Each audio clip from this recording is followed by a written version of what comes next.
So this talk will be about React Native performance cheat codes. So techniques that you can use to, let's say, improve your performance, but much more than improving your performance. This is actually a tactic that you should be using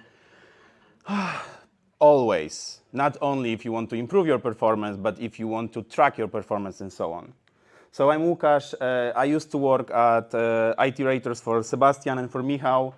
Right now I work at CallStack and I do development there. I lead a team of like 30 people working for corporate client, and we deal with performance on daily basis. And also I'm the host of the React Native Show podcast. So performance. It's a big subject, right? We have a lot of talks and a lot of videos and a lot of blog posts. From those talks and from those videos, you can see that there are so many resources. There are so many angles that you can look at performance, so many tools, and it might be hard to wrap your hand around it. It may be hard to pick the right tool for the job. It may be hard to actually see what's going on in your application. So I will be talking about this, yeah. Nice. Nice. I really need this. This is the one interactive bit in my presentation, so I do need it to work. Let's see. Can I click retry here? Okay, awesome. This is a Slido, how do you say, survey, which you can scan the code or go to slido.com, enter the code, and please do that. And if you can tell me what tools, techniques, or otherwise would you use to work on performance for some client, let's say? What are your first steps? When you start typing, we will see someone typing already, and we will see some, okay, so use memo, good shot, right? Nice try. Caching, reassure, code splitting. Code splitting is actually a hard one. You shouldn't do that at the start. You shouldn't code split. But console log, that's a great one, actually. You should do that as your first step. And this went exactly how I wanted to go. Because no one said anything what I'm going to say. I will say lighthouse in a moment. Lighthouse. I can back up so you can write it. Yeah. We have time. This is going to be a short presentation, so like, don't worry.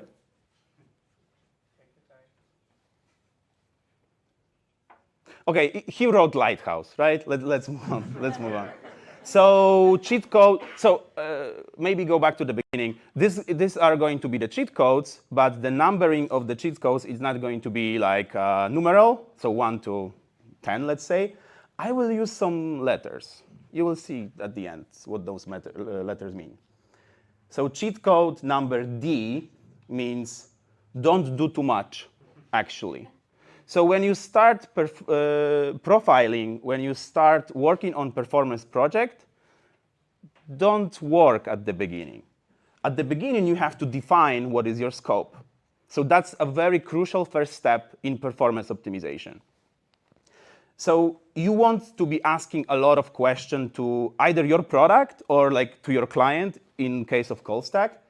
You want to know what are the issues your clients are facing, and maybe since when, and what are users complaining about, and how you are gathering their feedback. It might be misleading. Maybe users are telling you something else that actually is going on in your application. I had that case in the product I am working on, because the survey users have to fill in doesn't have the proper questions, so they wrote some bullshit questions, but we knew that the issue is somewhere around this part of the application.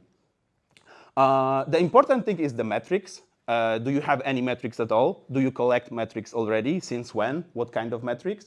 And what is the product environment? You said that like low-end Android devices are often the main offenders.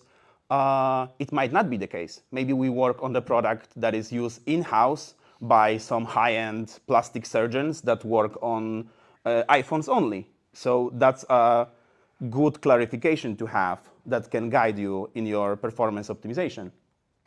And possible outcome from those, I already spoke about some of those, but I really like the first one. Your client can tell you that they don't care about some part of the application. They are going to drop it soon. So like you shouldn't even bother profiling. You shouldn't even bother looking for problems there.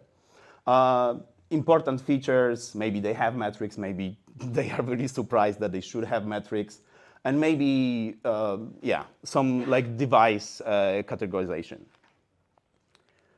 So to the next cheat code, which is M, and I'm gonna soon like run out of the wordplay here, so that's my last one. Make it count means measure. The second step, the M step in your performance optimization should be measuring. So you got feedback from your client, you got feedback from your users. Now you want to go into those features and actually see with some numbers how bad is it. So metrics, again, you said time to interactive, very important one. But also like time to perform some action, some really critical user action, time to load some particular screen, time to, let's say, send message in a chat application is very important. And maybe FPS, maybe some screen is acting up and some frames are dropping there. From those metrics, to measure those metrics, you have the tools. You have Flashlight, you have React Native Performance, really nice library. You have a stopwatch in your like drawer, in your watch, in your phone. You should think of this to use the right tool for the job. And if your screen is loading for 50 seconds, the stopwatch will be enough to like notice maybe 5-second difference. Going back to the amount of resources on this subject, sometimes you will have a blog post just on React Native Performance.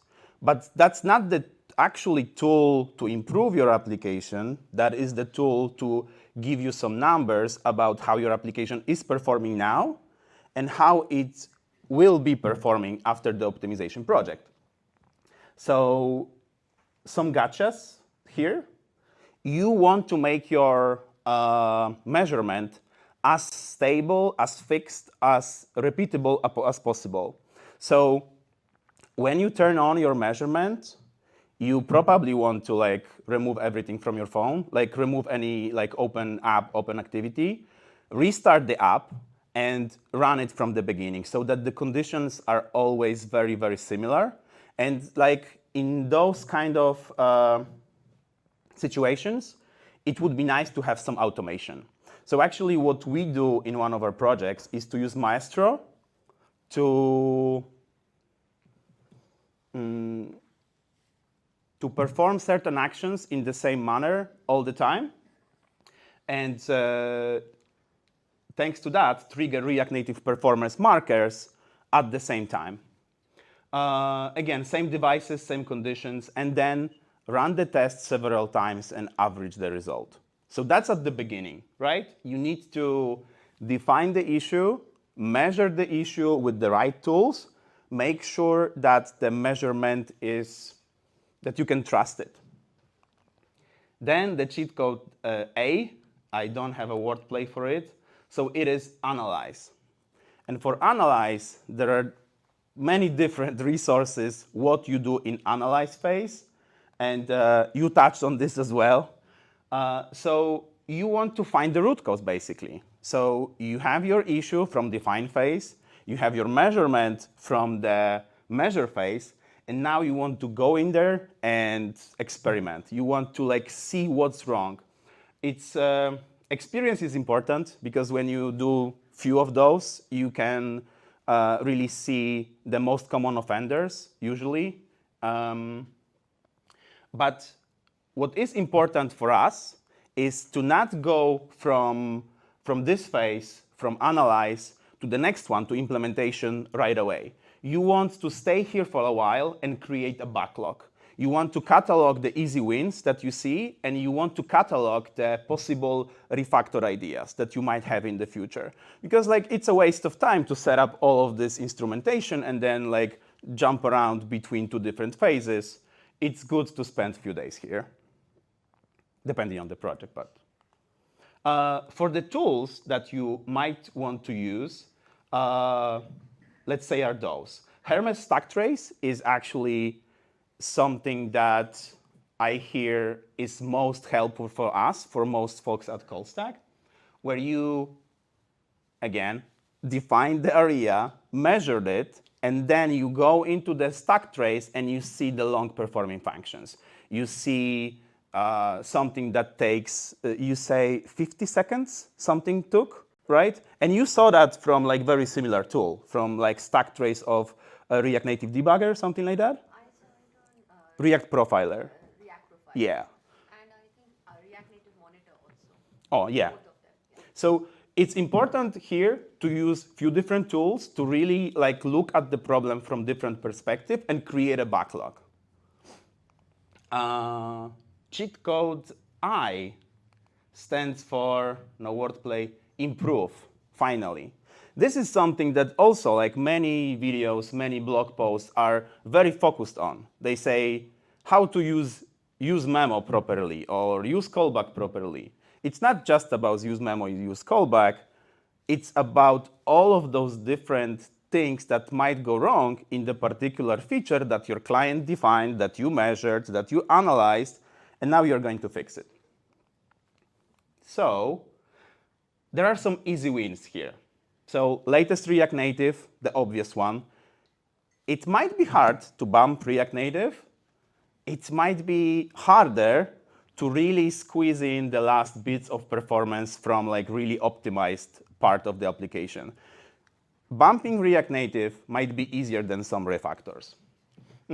Flash list, expo image, reanimated, those are also subjects or many articles that you should just use flash list and that's all. I made an asterisk there because flash list is actually not working on some devices. Flash list is not working properly on TVs, for example. So you cannot use flash list on TV. We tried. And we had to use flat list on TVs and flash list on everything else. So those are the easy wins that you flag in your analyze phase. Don't jump into implementing them straight away. Maybe you don't need reanimated. Maybe you can change something else in your application before you introduce reanimated.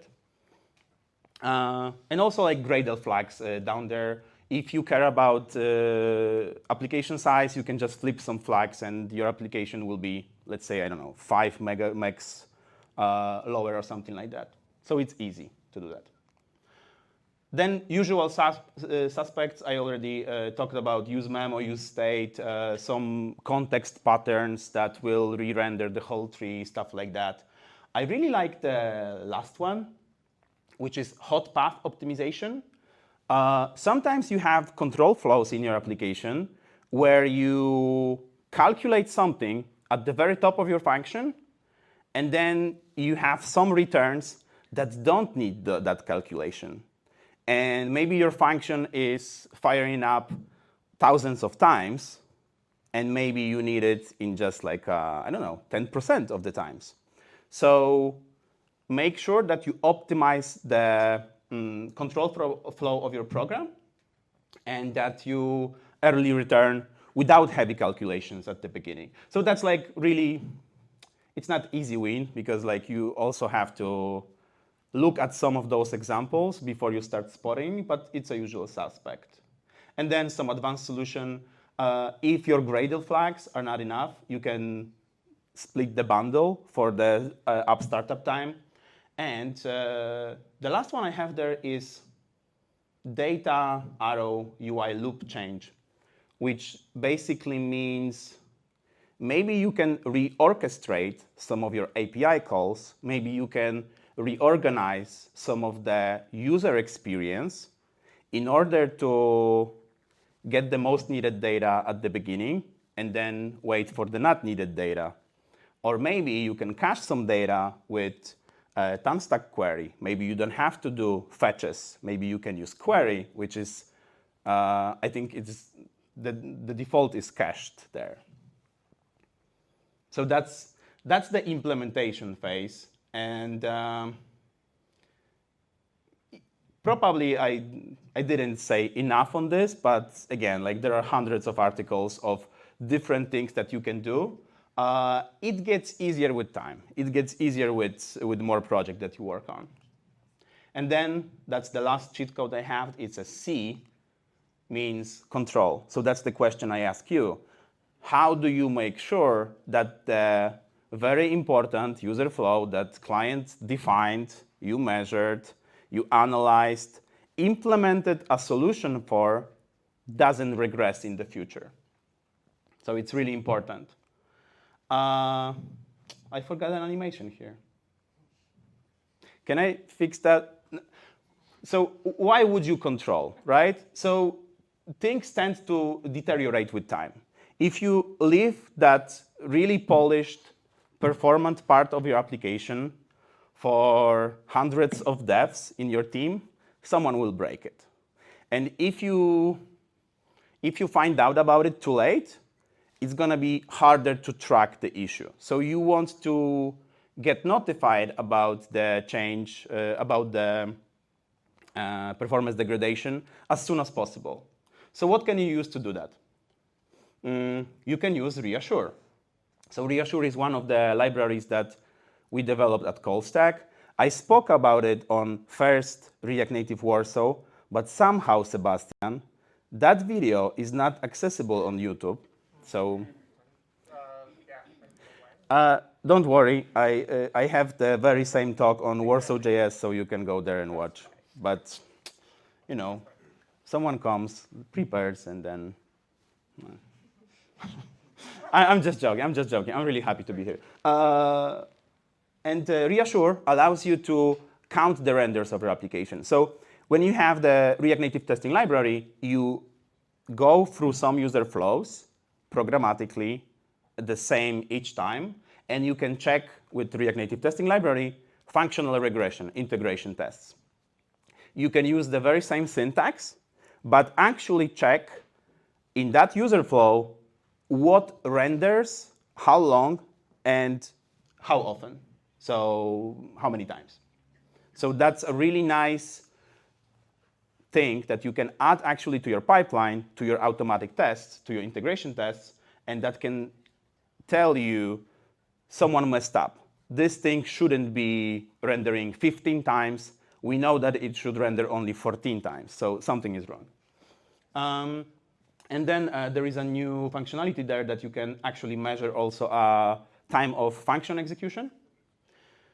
So that's like a nice shiny library that we have.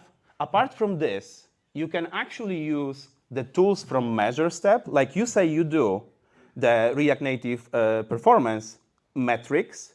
You just have to probably do it more manually, but still it's good enough to verify that your product works as expected.